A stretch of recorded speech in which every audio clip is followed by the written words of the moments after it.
Hi, as I was reading everybody's thoughts about being effective and engaging, um, I think some people are thinking of engaging as two different things.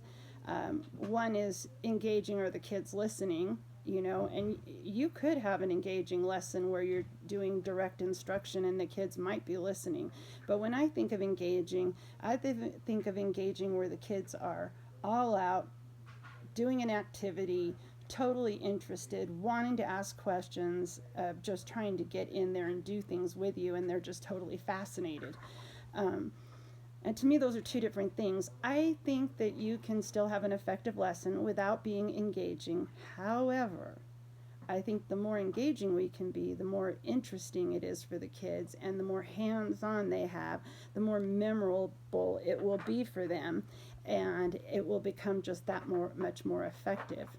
Um, I love that kids, my kids last year, change that thought. My kids last year, at the end of the year, we were doing a third grade, we were doing something, and we talked about a science uh, what was their favorite science thing, and the kids were like, well, we didn't do any science.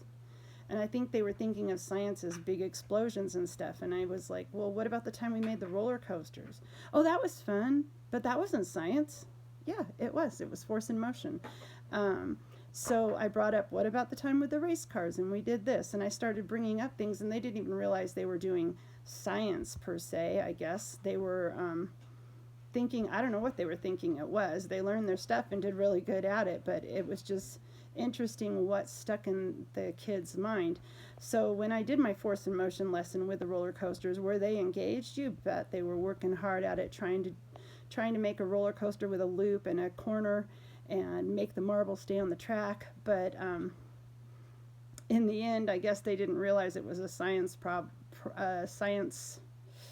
lesson or science activity. Maybe I didn't say science enough. I don't know. So they were engaged. I thought it was effective. I'm still going to say it was effective. I guess they just didn't realize it as science. But I can't do those kind of lessons every single day with each and every lesson. It just isn't possible. So I think we're going to kind of go on a motion where we're up and down, up and down.